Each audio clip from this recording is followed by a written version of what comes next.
Assalamualaikum warahmatullahi wabarakatuh. Alhamdulillah, alhamdulillahilladzi ja'ala as-sawma hisnan li awliyaihi wa junnah wa fataha lahum bihi abwabal jannah. Asyhadu an la ilaha illallah wahdahu la syarika lah wa asyhadu anna Muhammadan abduhu wa rasuluh la nabiyya wa la rasula ba'dah. Allahumma salli ala Sayyidina Muhammad qaidil khairi wa mumahidi sunnah wa ala alihi wa ashabihi dhawil uquli ar-rajihah. Allahumma alimna ma yanfa'una wanfa'na bima 'allamtana wa zidna ilman nafi'a. Allahumma faqihna fid din wa alimna ta'wil waftah alaina futuhal arifin. Allahumma amin. Hadirin hadirat rahimani wa rahimakumullah. Alhamdulillah, tidak ada kata selain rasa syukur kepada Allah Subhanahu wa taala yang harus kita panjatkan, karena Allah masih memberikan kita hidayah untuk menggunakan atau mendayagunakan seluruh nikmatnya yang diturunkan kepada kita untuk menggunakannya pada ketaatan, untuk menggunakannya dalam jalan kebaikan. Bapak Ibu saudara sekalian rahimani wa rahimakumullah, alhamdulillah kita sudah memasuki hari ke-26 di bulan suci Ramadan. Tentunya marilah kita memperbanyak doa kepada Allah agar semua amal ibadah yang kita lakukan semoga Allah Subhanahu wa taala terima dan menjadikan kita menjadi orang yang bertakwa. Dan tidak lupa pula, karena malam nanti adalah malam ganjil, malam ke-27, dan Rasulullah sallallahu alaihi wasallam pernah mengajarkan ibunda kita Aisyah radhiyallahu anha ketika memasuki 10 akhir di bulan Ramadan agar memperbanyak doa Allahumma innaka afuwun tuhibbul afwa fa'fu anni atau fa'fu anna. Karena kita memasuki di hari ke-26, maka kesempatan yang berbahagia ini marilah kita bersama-sama mentadabburi salah satu surat yang ada di juz 26, yaitu surat Al-Hujurat. Kita akan mentadabburi surat ini bersama-sama.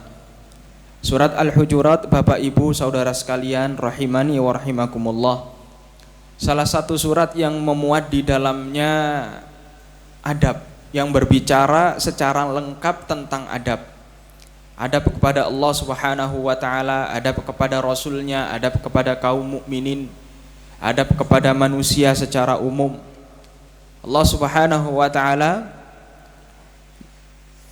di surat ini berbicara lumayan begitu lengkap ya tentang adab berkaitan dengan hati dan juga lisan. Surat Al-Hujurat, Bapak Ibu rahimani wa rahimakumullah, yang berarti kamar-kamar ya. Hujurat di sini adalah kamar-kamar, kamar-kamarnya istri Nabi sallallahu alaihi wasallam. Diambil nama surat ini diambil dari firman Allah yang innalladzina yunadunaka min wara'il hujurat. Ya, surat ini hanya memiliki satu nama, tidak memiliki nama yang lain, karena memang ya, perlu kita ketahui ada beberapa surat di dalam Al-Quran itu yang memiliki ya beberapa nama ya, seperti Al-Fatihah ya, nama lainnya adalah Ummul Kitab, nama lainnya adalah yakni Sab'ul Mathani. Begitu pula surat Al-Ikhlas memiliki 3-4 nama ya, surat Al-Ahad, At-Tauhid dan yang lain. Adapun surat Al-Hujurat ya, nama suratnya hanya satu saja. Dan surat Al-Hujurat adalah surat Madaniyah. Surat Madaniyah. Ya, karena selain surat ini diturunkan setelah Nabi Shallallahu alaihi wasallam hijrah, ketika kita membaca surat ini kita akan mengetahui bahwasanya ini adalah surat Madaniyah. Karena ada beberapa khosois ya, ada beberapa perbedaan antara surat Makkiyah dan Madaniyah. Itu bisa dilihat dari konteks surat ini berbicara apa. Kalau ada surat yang isinya berbicara tentang hari akhir, tentang keimanan kepada Allah, kemudian di dalamnya terdapat lafaz-lafaz ya ayyuhan nas, maka dipastikan surat ini atau ayat ini adalah Makkiyah.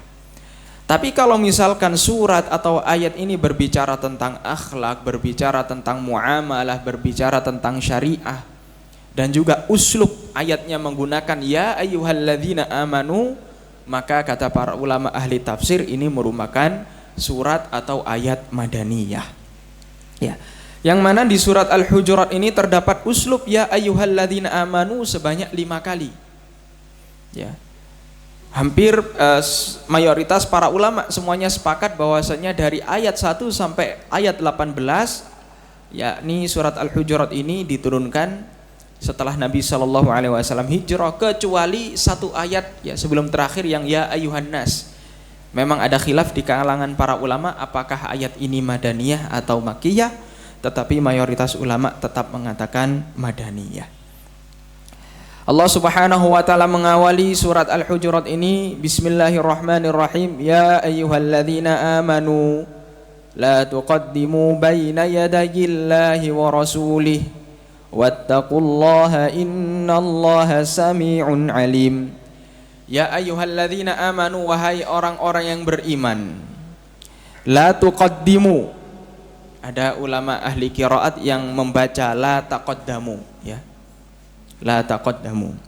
La tuqaddimu baina yadayillahi wa rasulih. Janganlah engkau mendahului Allah dan Rasulnya. Mendahului dalam hal apa? Para ulama menjelaskan dalam hal perintah agama. Jangan Anda mendahului ya sebelum Allah dan Rasulnya mengucapkan suatu hukum, engkau mengucapkan hukum tersebut. Ya. Al-Imam Al-Baghawi rahimahullahu ta'ala mengatakan, beliau menyebutkan hampir tentang sabab nuzul dari ayat ini, kalau tidak salah ada 6 ya, ada 6 riwayat. Di antara riwayat yang mengatakan sabab nuzul dari ayat ini adalah perkataan Qatadah, salah seorang tabi'in, nazalat al-ayatu fi nasin kanu yaquluna lau unzila fi kadza aw sana'a fi kadza aw lau anzala fi kadza aw sana'a fi kadza fakarihallahu dzalik. Jadi ada riwayat yang mengatakan ya, ayat ini turun dikarenakan ada sebagian manusia yang protes atau yang ingin mendikte Allah dan Rasulnya. Maksudnya apa? Kenapa ayat ini berbicara, kenapa ayat ini mengharamkan, kenapa tidak diturunkan seperti ini, seperti itu, seakan-akan mengatur ya, mengatur Allah dan Rasulnya. Nah, ini tentunya ya, ayat yang pertama berbicara tentang adab kepada Allah dan juga adab kepada Rasulullah sallallahu alaihi wasallam. Ya, bahwasanya kalau misalkan ada firman Allah Subhanahu wa taala adapun hadis Nabi sallallahu alaihi wasallam yang sahih, maka tidak boleh kita kalahkan dengan pendapat pribadi, pendapatnya Syekh fulan, Ustadz fulan, Kiai fulan, lah. Tetapi yang kita dahulukan adalah firman Allah Subhanahu wa taala. Al-Imam Al-Baghawi rahimahullahu taala juga menyebutkan sabab nuzul dari ayat ini adalah maksudnya ya ayyuhalladzina amanu la tuqaddimu baina yadayillah. Janganlah engkau mendahului Allah dan Rasulnya dalam hal apa?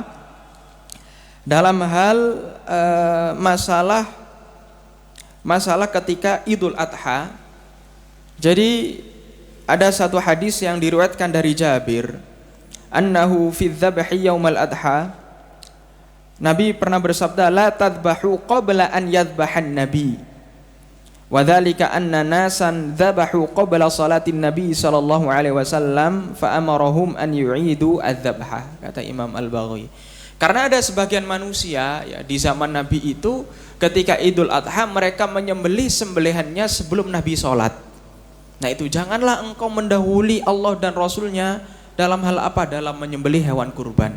Kalau Nabi belum menyembelih, kalau Nabi belum sholat, jangan disembelih terlebih dahulu. Ya, maka dari itu Nabi mengatakan, faman fa'ala dzalika faqad asab. Inna awwala ma nabda'u bihi fi yaumina hadza an nusalli, thumma narji' fananhar. Faman fa'ala dzalika faqad asaba sunnatana. Hal yang kita lakukan pada tanggal 10 Dzulhijjah adalah yang pertama kita melaksanakan sholat id terlebih dahulu. Kemudian kita pulang ke rumah baru menyembelih hewan kurban. Orang yang melakukan amalan-amalan seperti ini maka sudah sesuai dengan sunnah kita. Wa man dzabaha qabla an nusalli fa innama huwa lahmun ajjalahu li ahli laisa minan nusuki fi syai'in. Barang siapa yang menyembelih hewan kurbannya sebelum kita sholat, maka itu bukanlah hewan kurban, tetapi merupakan daging yang disegerakan untuk keluarganya dan tidak dihitung sebagai hewan kurban.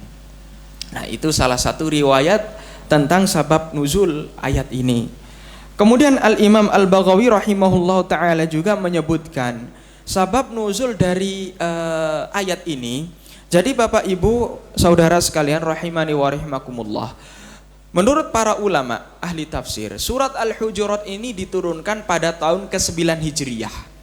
Yang mana tahun ke-9 Hijriyah ini adalah dikenal dengan Amul Wufud, tahun di mana utusan-utusan Arab itu dari suku-suku Arab menemui Nabi SAW untuk bertanya tentang apa itu agama Islam, dan ada sebagian juga yang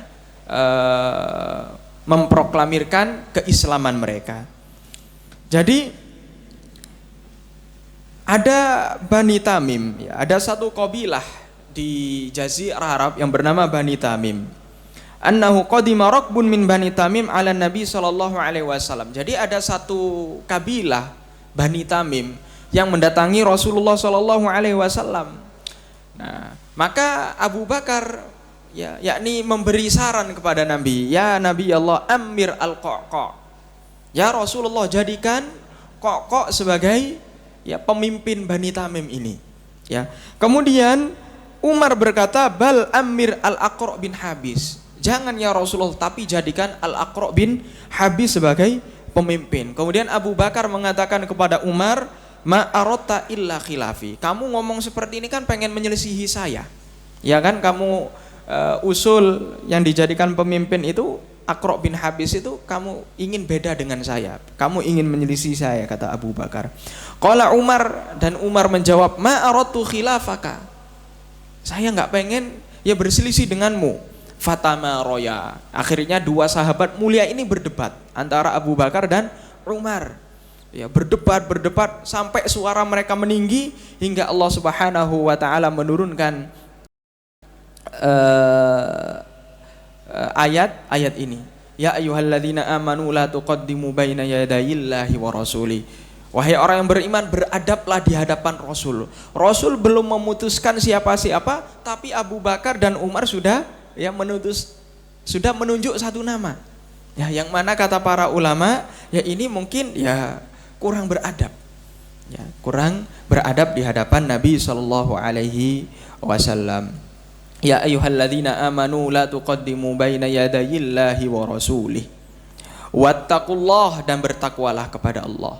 Inilah kita lihat Abu Bakar dan Umar, meskipun mereka, kalau kita membaca sirah mereka berdua, kita dapati mereka itu berdebat itu tidak satu kali, dua kali, tapi beberapa kali. Tapi inilah kalau misalkan ukhuwah itu dibangun di atas keimanan, dibangun di atas keislaman. Setelah mereka berdebat, setelah mereka mungkin ada selek sedikit, mereka kembali lagi. Mereka kembali akur karena pertemanan mereka dibangun di atas iman dan Islam.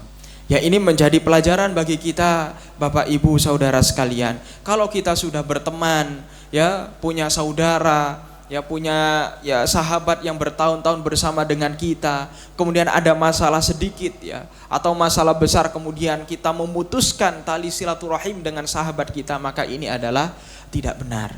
Kalau kita bersahabat atas dasar keimanan, atas dasar ukhuwah Islamiyah, maka harusnya setiap ada masalah kita akan kembali berdamai. Wattaqullah, bertakwalah kepada Allah, innallaha sami'un alim, karena sesungguhnya Allah Maha mendengar dan Maha mengetahui. Kalau berbicara spesifik tentang sifat-sifat Allah, maka di sini kita dapat mengetahui bahwasanya sifat mendengar dan sifat ilm itu berbeda, dua hal yang berbeda.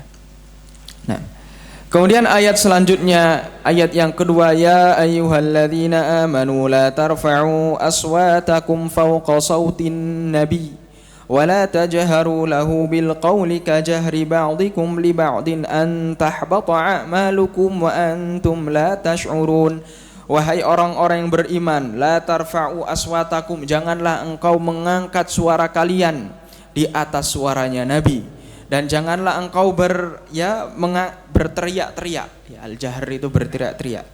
Seperti ketika kalian di hadapan Nabi, janganlah kalian berteriak-teriak sebagaimana kalian berteriak-teriak di hadapan orang selain Nabi, berteriak-teriak di hadapan teman kalian. Jangan. Ya, karena ini adalah Nabi, sosok manusia yang agung, sosok yang Allah Subhanahu wa taala pilih sebagai manusia terbaik yang membimbing umat Islam dari kegelapan menuju zaman keemasan, yang mengeluarkan manusia dari kesyirikan menuju keimanan. Jangan samakan Nabi dengan manusia biasa.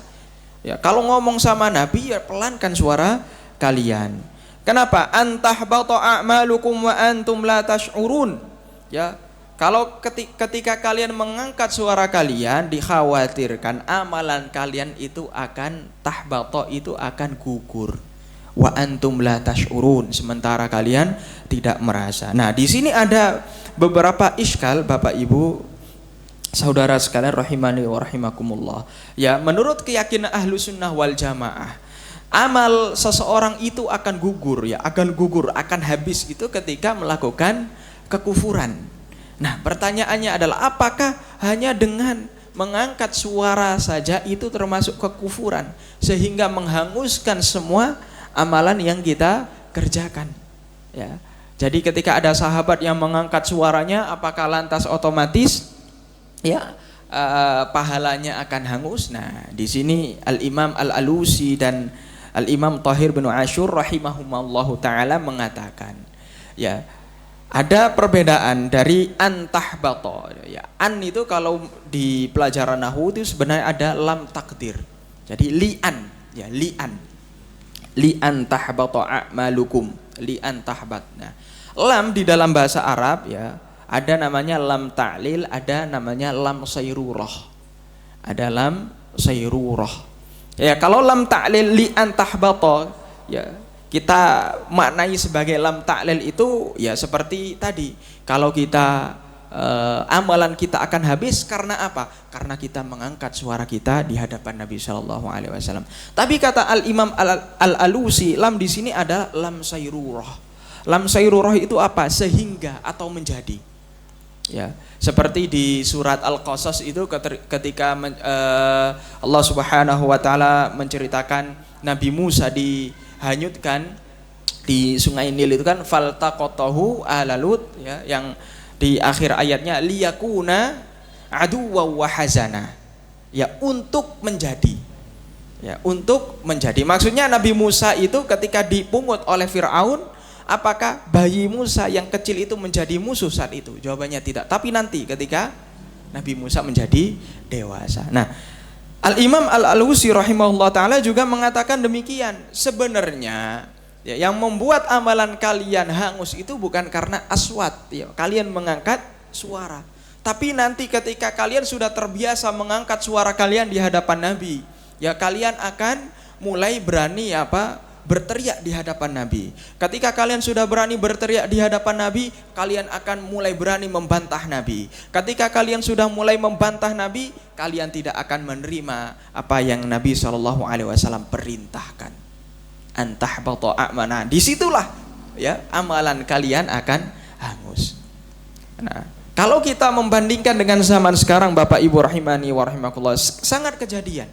Ya, contoh seperti orang-orang liberal, ya, orang-orang liberal itu kan menganggap syariat ini tidak ada apa-apanya, sangat sepele di mata mereka syariat ini. Ada yang mengatakan, ya mungkin ya, orang Indonesia ada ya di sosmed mengatakan hadis Nabi SAW itu tidak relevan.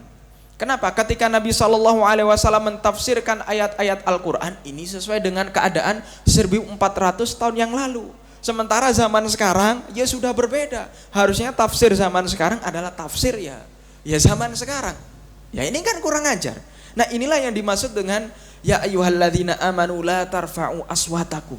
Janganlah engkau mengangkat suara kalian di hadapan Nabi. Ya awalnya mengangkat suara kemudian mulai membantah, berani membantah perintah Nabi SAW yang berakhir apa? Antahbata a'malukum wa antum la tash'urun. Ya, amalan orang tersebut akan habis. Ya, akan habis. Betapa banyak tokoh-tokoh sekuler, ya tokoh-tokoh liberal yang mereka lebih ya mengedepankan pendapat-pendapat yakni doktor atau dokter kafir dibandingkan dengan sabda Nabi SAW. Mereka banyak sekali menghina sabda Nabi SAW, ya contohnya banyak sekali. Nah, Al-Imam Al-Baghawi rahimahullahu taala ya menceritakan ketika ayat ini turun, ada salah seorang sahabat yang bernama Thabit bin Qais. Thabit bin Qais ini Bapak Ibu rahimani wa rahimakumullah ini memiliki apa ya? Nanti disebutkan oleh Imam Al-Baghawi lahu fi udhunihi waqrun. Fi udhunihi waqrun itu ada masalah pendengaran. Jadi ketika orang yang punya masalah di pendengaran kan otomatis omongannya apa? Keras. Ya kata para ulama Thabit bin Qais ini jahurus saut. Omongannya itu keras. Jadi ketika ngomong sama Nabi itu kan ya karena beliau ini ada masalah di pendengaran, ngomongnya kencang. Jadi ketika ayat ini diturunkan, Thabit bin Qais ini menangis. Ya ayyuhalladzina amanu la tarfa'u aswatakum fawqa sautin nabi. Jalasa Thabit bin Qais fi baiti qala ana min ahlin nar. Saya termasuk penduduk neraka. Ya, saya termasuk penduduk neraka karena saya suka ngomong kencang di hadapan Nabi. Ya tadi kan antahbata a'malukum wa antum la tash'urun. Ya amalan kalian akan hangus sementara kalian tidak merasa, ya, tidak terasa. Nah, wahtabasa 'anin nabi karena sedih, ya Thabit bin Qais ini tidak keluar dari rumah. Jadi berdiam diri di dalam rumah, gak keluar-keluar. Fasa'alan Nabi SAW Sa'ad bin Mu'ad faqala ya Aba Amrin ma sya'nu Thabitin yakni ashtaka. Jadi Nabi ini ya inilah potret seorang Nabi. Nabi itu selalu tafakud, selalu mencari sahabat-sahabatnya. Ada sahabatnya yang lama gak kelihatan di masjid itu dicari oleh Nabi. Nah ini pelajaran bagi kita Bapak Ibu rahimani wa rahimakumullah, ya. Termasuk bagian ukhuwah Islamiyah. Kalau mendapati saudara kita, teman kita yang sering sholat bersama kita kemudian tiba-tiba absen, hendaklah kita bertanya, ada inisiatif tanya, ya akhi kenapa kok beberapa hari ini absen, gak sholat, kok beberapa bulan ini gak hadir di kajian, ada masalahkah atau apa. Nah Nabi ketika merasa bahwasanya Thabit bin Qais ini jarang ke masjid, bertanya kepada tetangganya yang bernama Sa'ad bin Mu'ad, ya Abu Amr, kemana sahabat kita yakni Thabit bin Qais ini, apakah dia punya keluhan? Kemudian Sa'ad ya menjawab, innahu lijari au innahu lajari wa ma alimtu lahu syakwa. Thabit ini ya Rasulullah tetangga saya, kayaknya saya tidak pernah mendengar keluhan dari beliau atau keluarga beliau. Qala fa'atahu Sa'ad fadzakara lahu qaula Rasulillah sallallahu alaihi wasallam. Kemudian Nabi berpesan, ya Sa'ad coba ya cari keadaan Thabit ini, tanyakan keadaannya itu ya. Kemudian Sa'ad pulang ke rumah dan menyampaikan ya salamnya Rasulullah kepada Thabit dan menyebutkan, ya Thabit, engkau dicari oleh Rasulullah, kemana engkau kok nggak pernah keluar rumah? Maka Thabit menangis, unsilat hadil ayah, ya saat saya ini khawatir, saya ini sedih, saya ini galau gara-gara ayat yang diturunkan kepada Rasulullah, ya ayyuhalladzina amanu la tarfa'u aswatakum fawqa sautin nabi. Ya seperti yang engkau ketahui, ya walaqad alimtum anni min arfaikum sautan ala Rasulillah. Aku ini kalau ngomong itu ya orang yang paling kenceng kalau ngomong, paling tinggi suaranya. Ya tentunya sahabat Thabit ini ngomong tinggi, kenapa? Karena tadi fi udhunihi waqrun, ada permasalahan di telinganya. Nah kemudian Sa'ad bin Mu'ad menceritakan kepada Rasulullah, ya Rasulullah, ternyata ini sebabnya Thabit bin Qais gak keluar rumah karena takut dengan ayat ini. Dia khawatir ayat ini turun untuk dia. Maka Rasul mengatakan, ya, faqala Rasulullah bal huwa min ahlil jannah. Enggak, Thabit bin Qais bukan termasuk penduduk ahli neraka, tapi justru kebalikannya, Thabit bin Qais min ahlil jannah, termasuk ahlil jannah. Nah itu adalah sebab nuzul atau cerita ya dari ayat yang kedua, ya ayyuhalladzina amanu la tarfa'u aswatakum fawqa sautin nabi. Kemudian Allah Subhanahu wa taala melanjutkan firman-Nya, innalladzina yaghudduna aswatahum 'inda Rasulillah, sesungguhnya orang-orang yang merendahkan suara mereka di hadapan Rasulullah sallallahu alaihi wasallam, ulaik, merekalah alladzina yang imtahanallahu qulubahum, yang Allah Subhanahu wa taala uji hati mereka dengan ketakwaan. Jadi ujian itu bukan ujian fisik, tapi hati itu juga diuji. Ada ujiannya, apakah kita ini ketika ada perintah dari Allah dan Rasulnya iman atau tidak.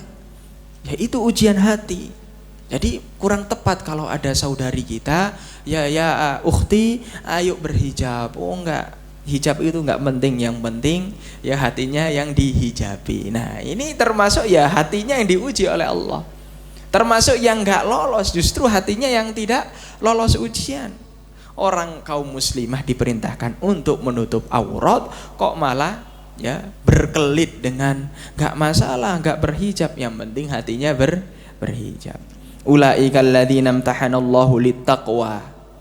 Orang-orang yang merendahkan suaranya inilah mereka yang diuji oleh Allah. Nah, Ibnu Abbas radhiyallahu anhuma ya menceritakan, lamma nazalat hadhil ayah, ketika ayat ini diturunkan yang tadi, ya ayyuhalladzina amanu la tarfa'u, janganlah engkau mengeraskan suara kalian, dan juga ayat ini, sesungguhnya orang yang merendahkan suara mereka di hadapan Rasulullah, merekalah ya orang-orang yang diuji ketakwaannya oleh Allah, dan mereka akan mendapatkan maghfirah dan pahala yang besar.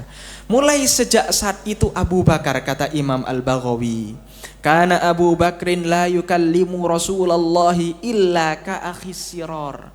Abu Bakar ketika ngajak ngomong sama Nabi itu seperti kayak besek-besek. Ya Rasulullah, Kanjeng Nabi tidak meninggikan suara beliau sedikit pun. Ya, sampai apa?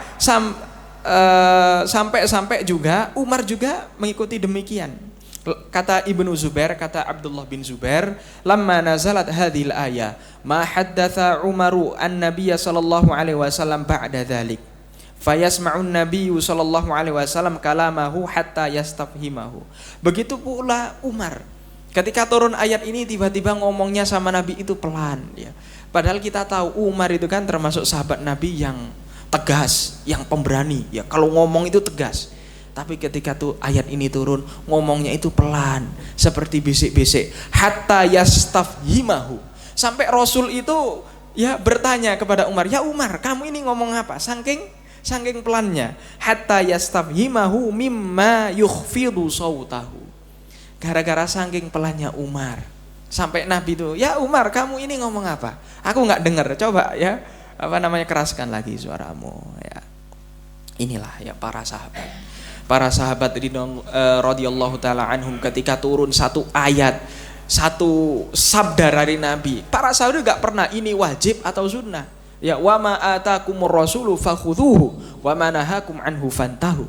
Mental sahabat seperti itu Bapak Ibu. Ada perintah dilaksanakan. Ya, tidak peduli ini wajib, ini sunnah. Pokoknya perintah dilaksanakan. Ya, apa yang dilarang juga enggak banyak tanya, ini haram, ini makruh, ini khilaful aula, enggak, ada larangan dijauhi. Kemudian ayat selanjutnya, innal ladzina yunadunaka min wara'il hujurati aktsaruhum la yaqilun walau annahum sabaru hatta takhruja ilaihim lakana khairan lahum wallahu ghafurur rahim. Tadi di ayat yang kedua itu kan sekelompok Bani Tamim mendatangi Nabi SAW untuk bertamu. Nah, ayat ini juga kata Imam Al-Baghawi ya diturunkan kepada mereka. Sesungguhnya orang-orang yang memanggilmu, wahai Nabi Muhammad, min wara'il hujurat, dari belakang kamar-kamar istrimu, ya dari luar rumahmu, aktsaruhum la yaqilun, kebanyakan dari mereka ini tidak berakal. Kenapa tidak berakal? Imam Al-Baghawi menyebutkan riwayat dari Qatadah, ya, yang mana hadis ini juga diriwayatkan dari Jabir. Ja'at Banu Tamim fanadaw 'alal bab ukhruj ilaina ya Muhammad. Ketika Bani Tamim bertemu, ya, berkunjung kepada rumahnya Kanjeng Nabi, ya, mereka ini enggak ketok, tapi teriak dari luar, ukhruj ya Muhammad, wahai Muhammad, keluar. Ini kan kurang ajar ya.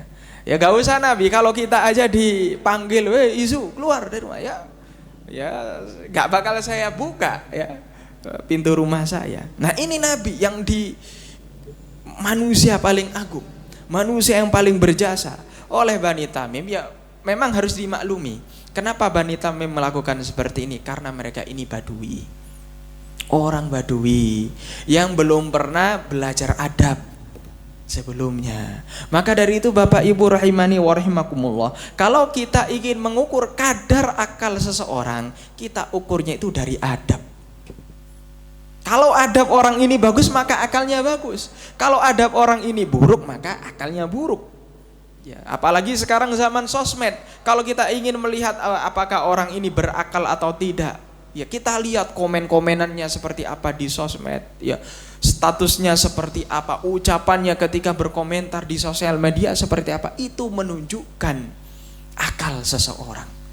Akhlak Bapak Ibu rahimani wa rahimakumullah itu cerminan dari akal seseorang, isi kepala seseorang. Kalau misalkan ketikannya itu berupa cacian, ya itu memang isi kepalanya.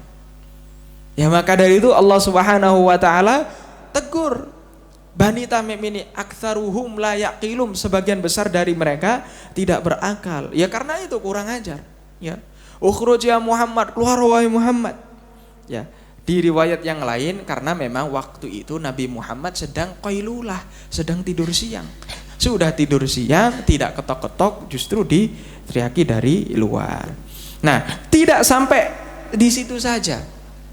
Ketika Nabi SAW keluar menemui Bani Tamim, ya, keluar menemui Bani Tamim, tadi sempat kita bahas ada dua nama, ada namanya Kokok dan Al-Aqra' bin Habis.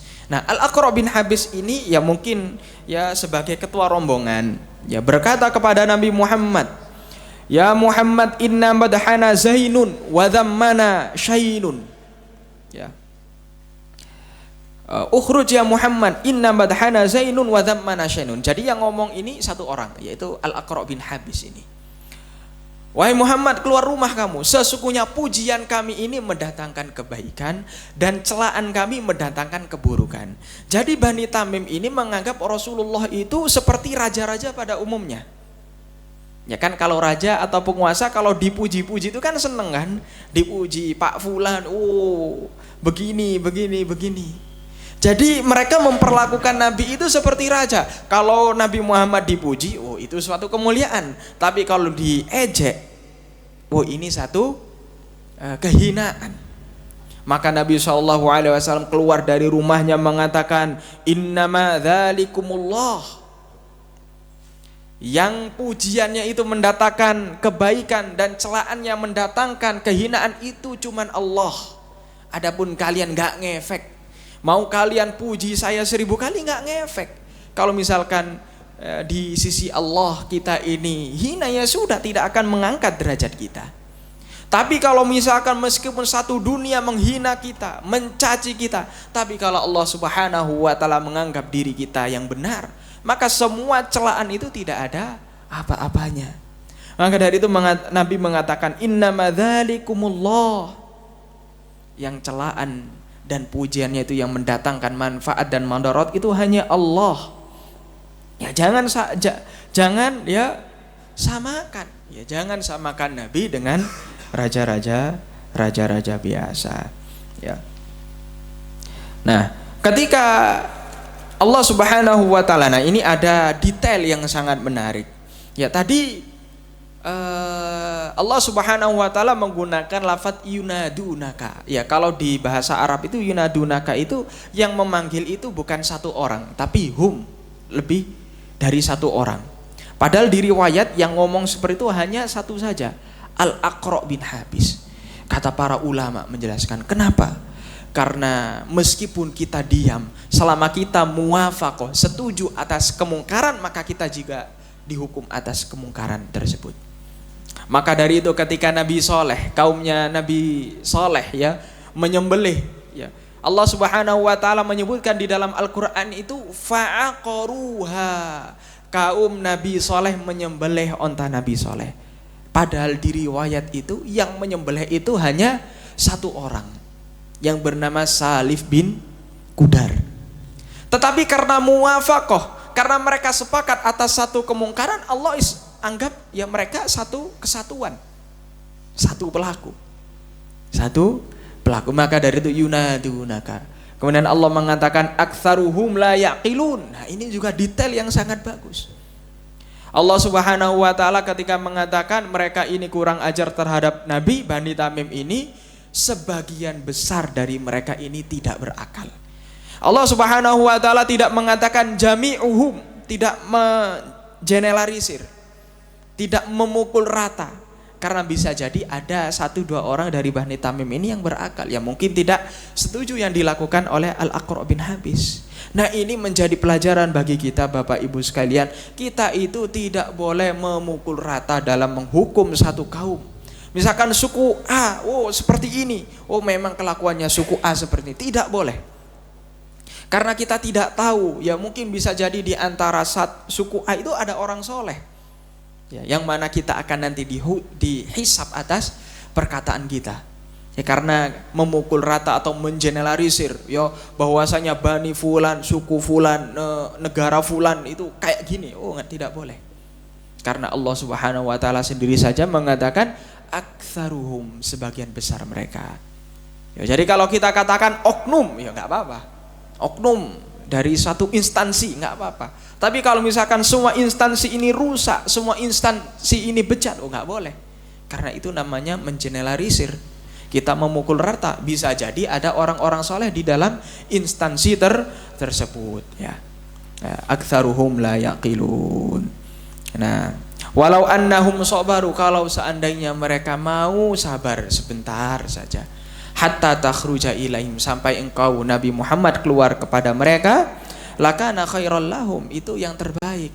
Ya, terbaik.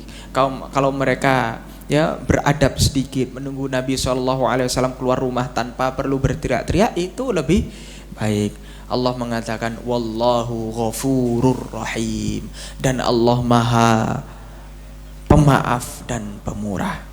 Jadi apa yang dilakukan Bani Tamim tersebut ya karena kejahilan mereka, karena mereka masih badui, mereka ingin masuk Islam, belum pernah belajar adab, Allah ampuni dosa-dosa mereka. Apa yang dilakukan tadi sudah diampuni. Nah, itu. Kemudian ayat selanjutnya, ya ayyuhalladzina amanu in ja'akum fasiqum binaba'in fatabayyanu an tusibu qauman bijahalatin fatusbihu ala ma fa'altum nadimin. Ya, ayat yang sering kita dengar, ya ayyuhalladzina amanu, yang ketiga ya. Wahai orang-orang yang beriman, apabila telah datang kepadamu seorang fasik dengan satu berita, dengan satu kabar, fatabayyanu. Di qiraat yang lain mengatakan fatathabbatu, tabayyun, cross check terlebih dahulu. Kenapa? Antusibu qauman, supaya kalian tidak menimpakan suatu kaum ya dengan satu musibah, bijahalatin, disebabkan ya dengan kejahilannya. Fatusbihu ala ma fa'altum nadimin, nanti kalian akan menjadi orang-orang yang menyesal. Al-Imam Al-Baghawi rahimahullah ta'ala menjelaskan sabab nuzul ayat ini adalah, jadi setelah peristiwa peperangan melawan Bani Mustaliq ya, Nabi SAW bahwasanya anna hadhil ayah nazalat fil Walid bin Uqbah bin Abi Mu'aid. Ayat ini kata Imam Al-Baghawi turun kepada seseorang lelaki, seorang sahabat yang bernama Al-Walid bin Uqbah bin Abi Mu'aid. Ba'athahu Rasulullah sallallahu alaihi wasallam ila Banil Mustalik ba'dal waq'ati musaddiqa. Jadi Al-Walid ini disuruh oleh Kanjeng Nabi menuju ke Bani Mustalik untuk mengambil zakat mereka. Diperintahkan Nabi untuk mengambil zakat dari Bani Mustalik. Ya, wa kana bainahu wa bainahum adawatun fil jahiliyah. Nah, kebetulan Uqbah bin Abi Al-Walid ini di masa jahiliyah pernah ada masalah dengan Bani Mustalik ini. Ya pernah tawuran atau apalah gitu. Pernah ada sesuatu lah. Ada permusuhan dulu di jahiliyah. Falamma sami'a bihil qaumu talaqquhu ta'dhiman li amri Rasulillah sallallahu alaihi wasallam. Nah, ketika Bani Mustalik ini mendengar kabar, oh ada utusan Rasulullah yang akan mendatangi kita untuk mengambil sedekah kita atau zakat kita, maka mereka keluar dari perkampungan mereka ingin menyambut tamunya Rasulullah ini, utusannya Rasulullah. Mereka keluar berbondong-bondong, ya rame-rame gitu ya, nyambut di gerbang masuk. Nah, disinilah kejadian. Fahaddatsahu syaiton. Kemudian Al-Walid ini dibisiki setan. Ada riwayat yang lain mengatakan ada orang yang ngomong kepada Al-Walid, ya Walid, itu penduduk Bani Mustalik itu siap-siap ingin menggebuki kamu. Mereka keluar datang membawa pedang, ya membawa senjata, siap menyambut kamu. Ya karena Al-Walid dulu merasa loh kan memang pernah musuhan dengan kabilah Bani Mustalik ini, suku Bani Mustalik, sehingga ya Al-Walid bin Uqbah tadi putar balik, nggak jadi, ya ingin datang ya nggak jadi, putar balik. Nah kemudian Al-Walid ini lapor kepada Rasulullah, ya Rasulullah, ya Rasulullah, ya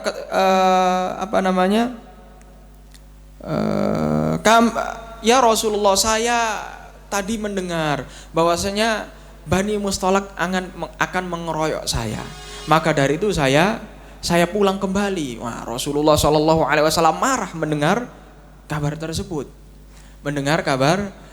Maka akhirnya Rasulullah Shallallahu alaihi wasallam memerintahkan wa ba'atha Khalid bin Walid ilaihim khufyatan fi askarin wa amarahu an yukhfiya alaihim qudumahu. Ya, Rasulullah sudah marah, akhirnya mengutus Khalid bin Walid, ya wis panglima perang ini tak utus ya menuju ke Bani Mustalik, ya, tapi sembunyi-sembunyi.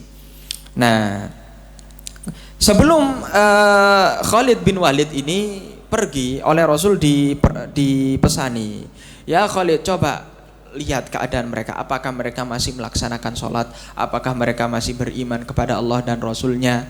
Ya, kalau misalkan engkau melihat kekufuran sudah perangi.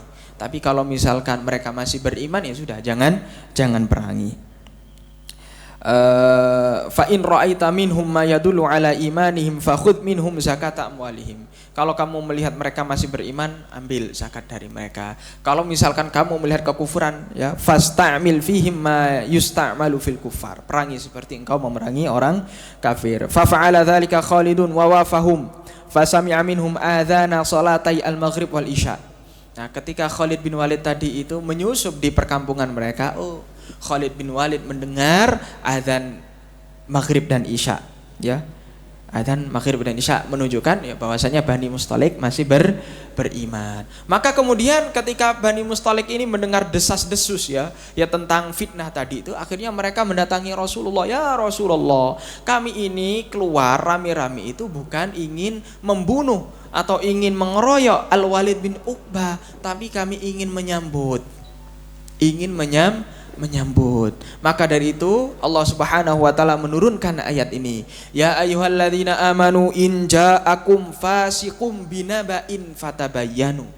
Wahai orang-orang yang beriman, ketika ada orang fasik mendatangkan satu berita atau satu kabar, tabayyun, cross check terlebih dahulu, benar enggak apa yang dikatakan orang fasik ini. Nah, kemudian ada khilaf di kalangan para ulama, siapakah orang fasik ini? Ya, Al-Imam Al-Baghawi memang di kitabnya ini mengatakan fasik di sini adalah Al-Walid bin Uqbah. Ya tadi yang Al-Walid bin Uqbah yang lapor kepada Nabi. Ya. Tapi ada riwayat yang lain juga yang mengatakan orang fasik di ayat ini adalah ya orang yang basic kepada Al-Walid tadi, yang membawa isu kepada Al-Walid yang mengatakan Bani Mustalik ingin mengeroyok Anda. Nah, inilah yang fasik. Nah, kenapa bukan Al-Walid bin Uqbah? Karena para ulama menjelaskan Rasulullah Shallallahu Alaihi Wasallam tidak meminta siapa Al-Walid bin Uqbah untuk taubat. Ya alias ya Rasulullah ya seperti memaafkan begitu saja, tidak diminta untuk taubat. Kemudian yang kedua, Al-Walid bin Uqbah ini Bapak Ibu sekalian nanti oleh Utsman bin Affan dijadikan sebagai gubernur di Kufah. Ya, masa orang fasik ya menjadi gubernur, kan nggak mungkin. Nah, inilah yang menjadi celah bagi kaum Syiah menjatuhkan Utsman bin Affan ketika menunjuk Al-Walid bin Uqbah sebagai gubernur di Kufah. Nah, Utsman bin Affan menunjuk seorang fasik. Fasiknya apa? Ya ini. Ya ayyuhalladzina amanu in ja'akum fasik. Orang fasik di sini adalah Al-Walid bin Uqbah. Kenapa Utsman bin Affan menggunakan orang fasik sebagai wali, sebagai gubernur? Tapi ya, seperti yang kita sampaikan tadi bahwasanya penisbatan fasik kepada Uqbah bin Abi Mu'aid ya, atau Abi Mu'aid, Al-Walid bin Uqbah bin Abi Mu'aid ya, fihi khilaf, ada khilaf di kalangan para ulama. Nah, wa'lamu anna fikum Rasulullah, kata wa'lamu anna fikum Rasulullah, dan ketahuilah bahwa di antara kalian itu ada Rasulullah. Lau yuti'ukum fi katsirin minal amri la'anittum. Ya kalau misalkan Rasul ini kata Allah, yuti'ukum fi katsirin minal amr, suka mengikut selalu mengikuti pendapat kalian. Ya la'anittum, ya kalian akan la'athimtum. Kata Imam Al-Baghawi, kalian akan berdosa, kalian akan binasa. Ya mengikuti maunya sahabat. Rasulullah ya ketika melakukan satu perbuatan ya berlandaskan dari firman Allah atau wahyu. Walakinnallaha habbaba ilaikumul iman wa zayyanahu fi qulubikum wa karraha ilaikumul kufra wal fusuqa wal isyan ulaika humur rasyidun. Ya.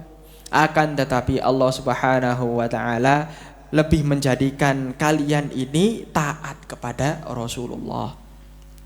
Dan Allah Subhanahu wa taala menjadikan kalian membenci kepada kefasikan dan maksiat. Ulaika humur rasyidun, sesungguhnya merekalah orang-orang yang diberi hidayah. Fadlan minallahi wa ni'mah, dan ini adalah fadl dari Allah dan nikmat dari Allah ketika kita diberi hidayah untuk tunduk kepada Rasulullah sallallahu alaihi wasallam. Ketika kita benci kepada kemaksiatan, benci kepada kekufuran, ini adalah nikmat. Fadlan minallahi wa ni'mah wallahu alimun hakim, dan Allah maha mengetahui dan maha bijaksana.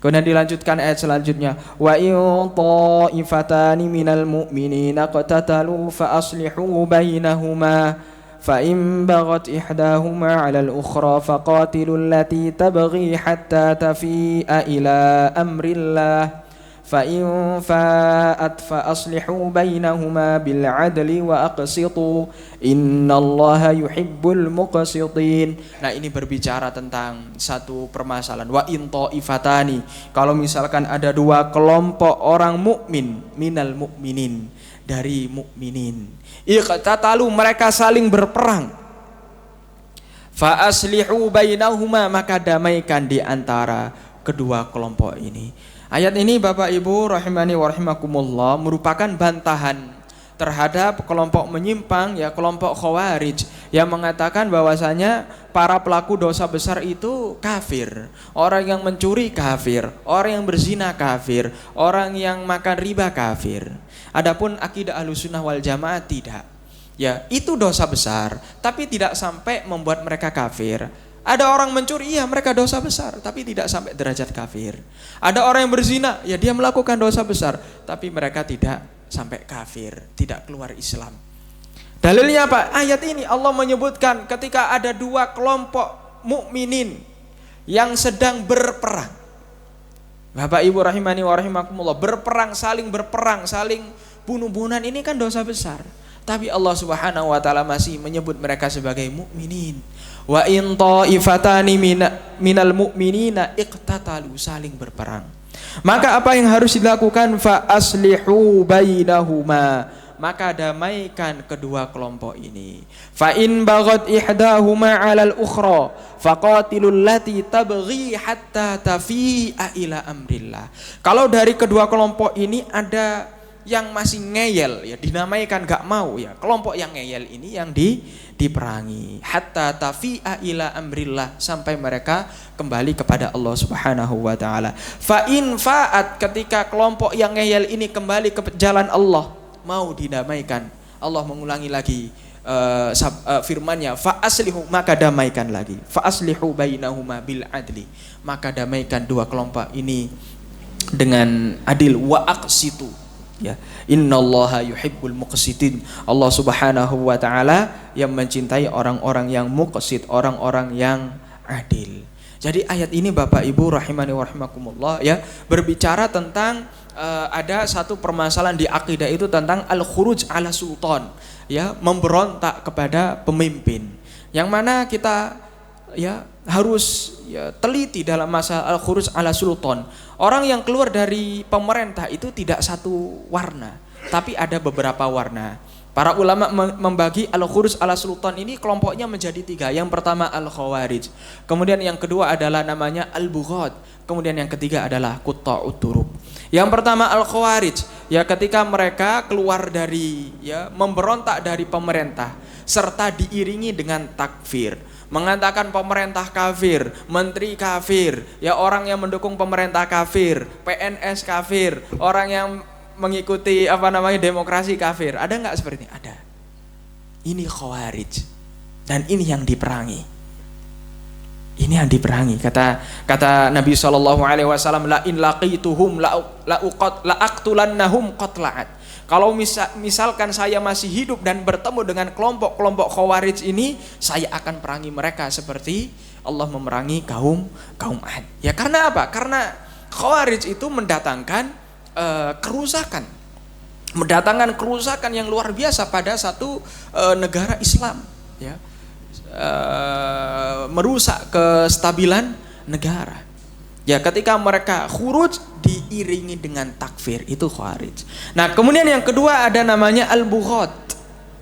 Al-bughat itu adalah pemberontak, mereka keluar tidak taat dari ulil amri karena mereka memiliki syubhat tanpa diiringi takfir. Nah, ini yang kata Allah Subhanahu wa taala sebutkan, fa aslihu bainahuma, damaikan. Enggak boleh langsung diperangi, harus apa? Harus diajak bicara terlebih dahulu. Ya, kenapa engkau khuruj dari sultan, khuruj dari ulil amri, enggak boleh diperangi. Ya, tidak serta-merta langsung diperangi.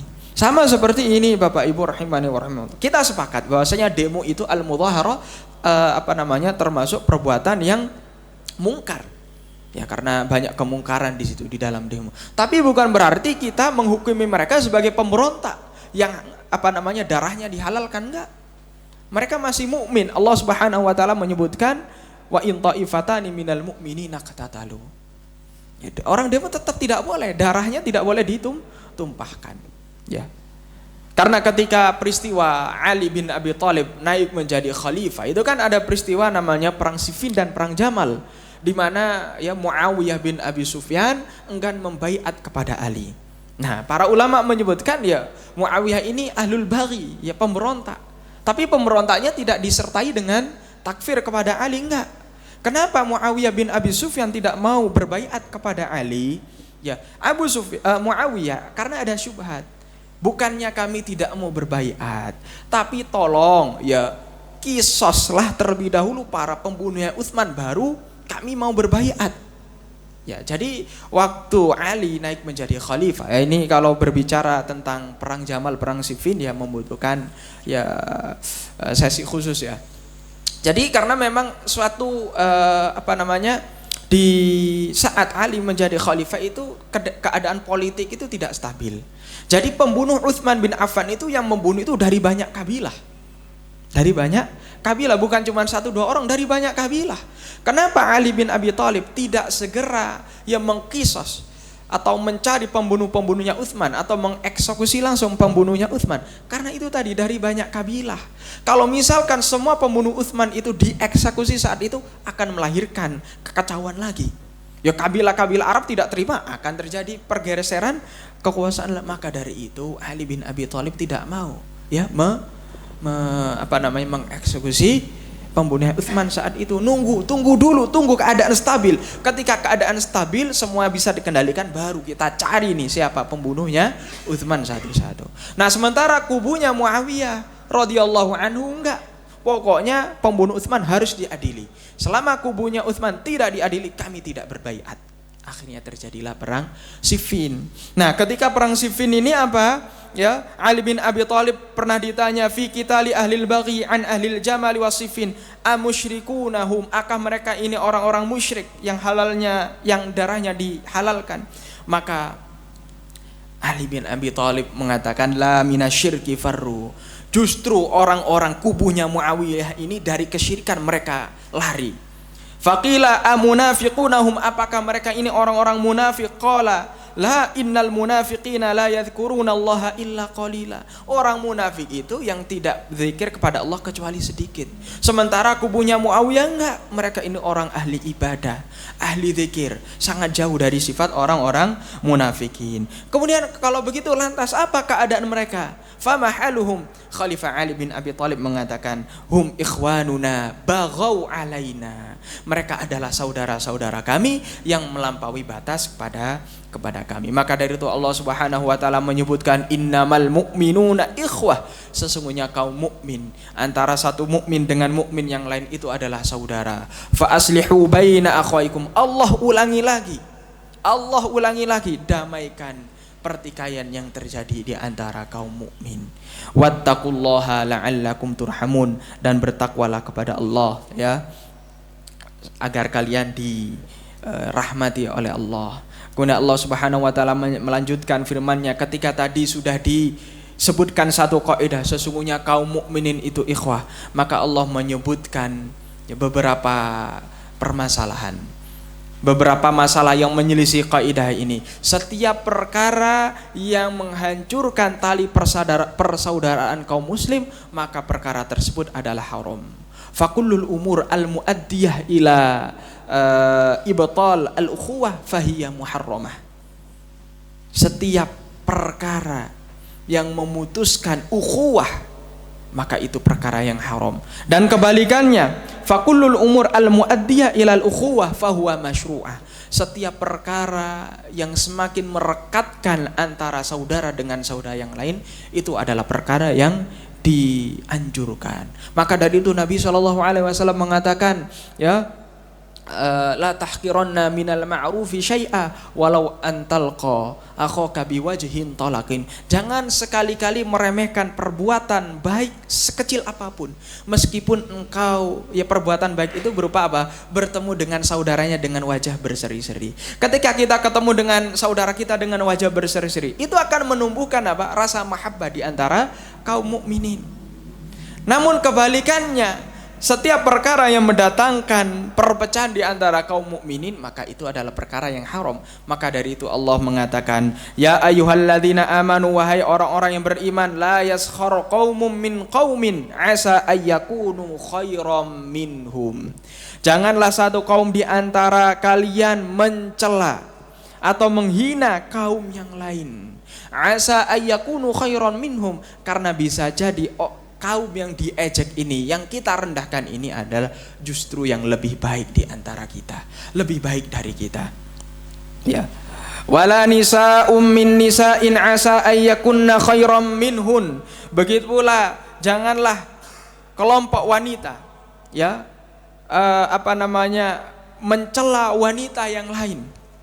Ya, karena bisa jadi wanita yang dicela ini lebih baik amalnya. Nah, ini ada satu detail yang bagus Bapak Ibu rahimani wa rahimakumullah. Tadi Allah menyebutkan la yaskhar qaumun, tidak boleh satu kaum mencela kaum yang lain. Kaum ini kan biasanya apa? Terdiri dari laki-laki dan perempuan, seperti ketika Wa idz qala Musa liqaumihi, ketika Musa atau Nabi Nuh berkata kepada kaumnya, maksudnya kaumnya siapa? Laki-laki dan perempuan. Tapi di kasus ini, di ayat ini, setelah Allah menyebutkan kaum, Allah menyebutkan perempuan, kaum perempuan.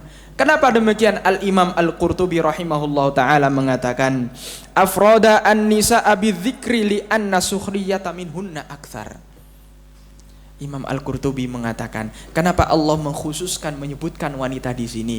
Karena as-sukhriyah, ejek-ejekan, cacian, hinaan di kaum wanita itu lebih banyak. Maka dari itu perlu menjadi renungan bagi ibu-ibu sekalian. Ya, kalau misalkan ada ya ibu-ibu yang tasnya bagus, ya jangan digibahi. Oh itu lihat tasnya jelek. Oh ini lihat ini bajunya jelek. Oh ini lihat masakannya nggak enak. Nggak boleh. Imam Qurtubi mengatakan as-sukhriyah fin nisa'i akthar. Celaan atau ejek-ejekan di antara kaum wanita itu lebih banyak. Maka dari itu Allah Subhanahu wa taala sebutkan wala nisa'um min nisa'in asa ayyakunna khairam minhun. Wala talmizu anfusakum, janganlah engkau menghina, ya. Talmizu itu menghina.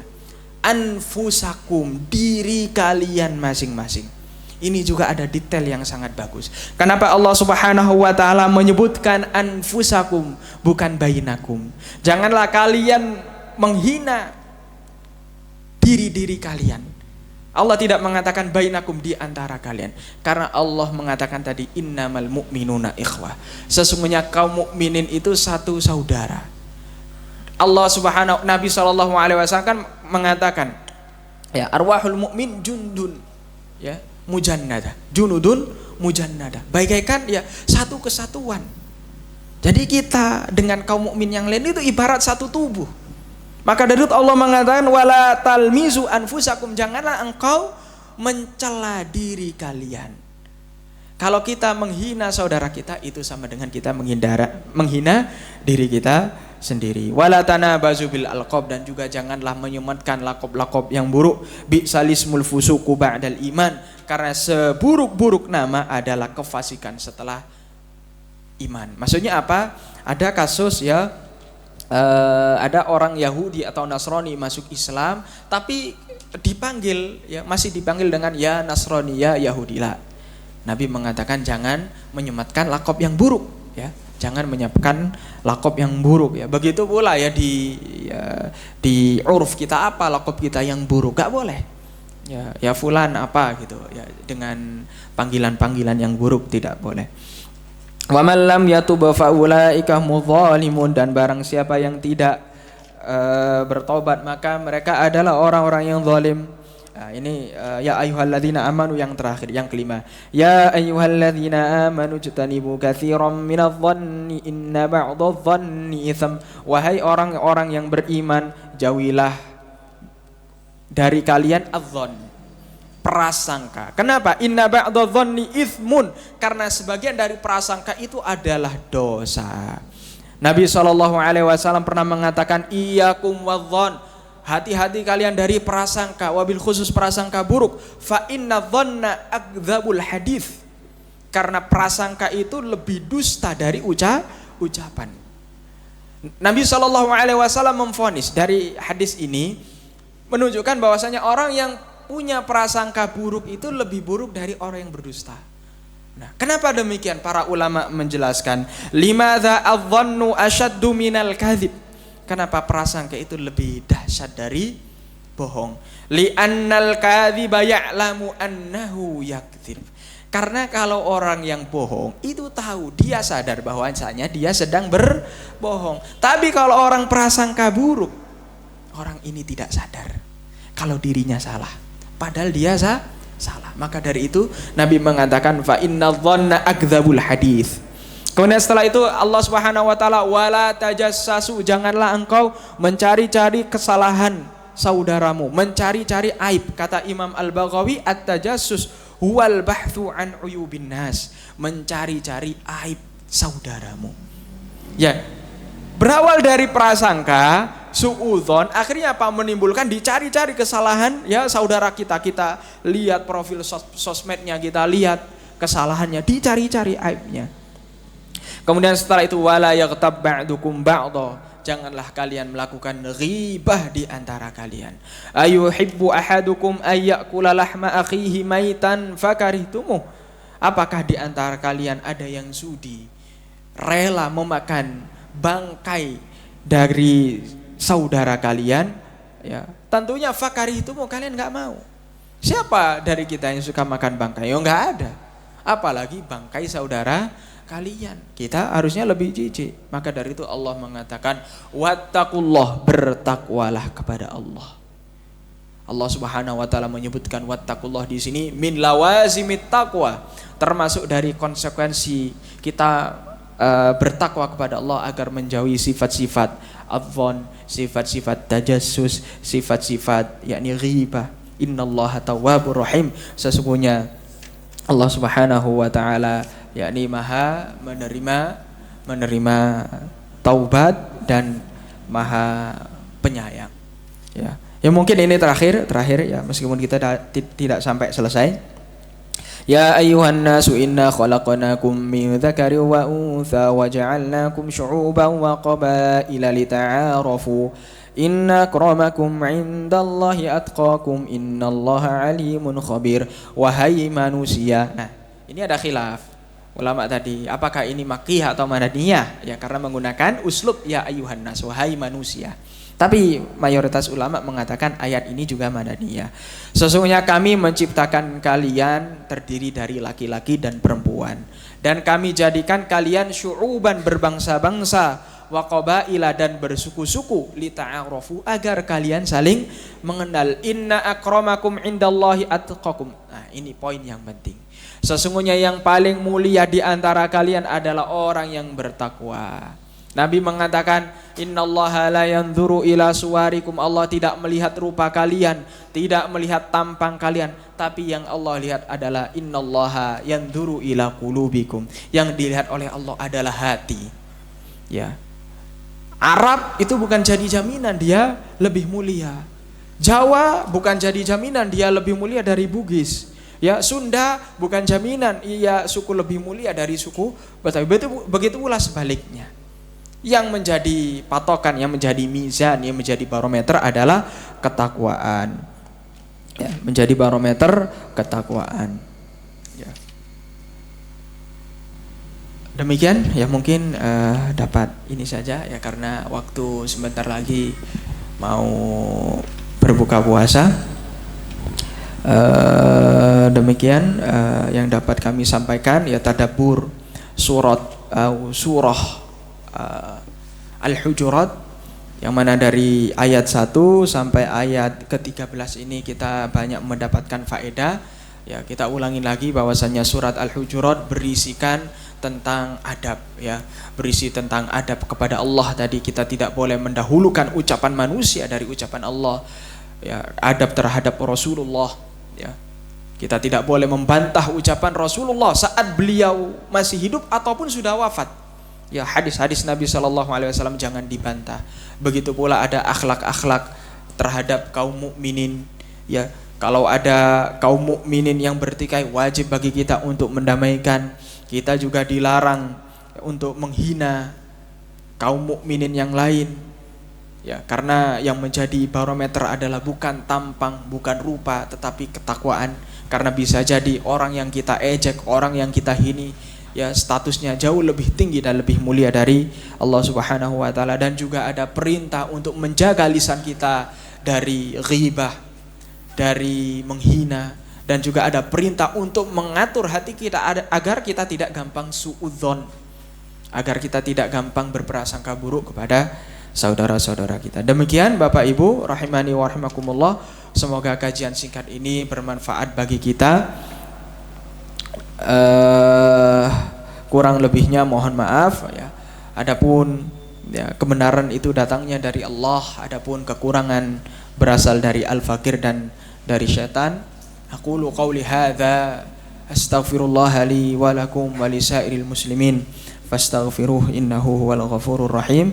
Wa sallallahu ala sayyidina Muhammad wa ala alihi wa sahbihi wa sallim. Subhanakallahumma wa bihamdika asyhadu an la ilaha illa anta astaghfiruka wa atubu ilaik. Assalamualaikum warahmatullahi wabarakatuh.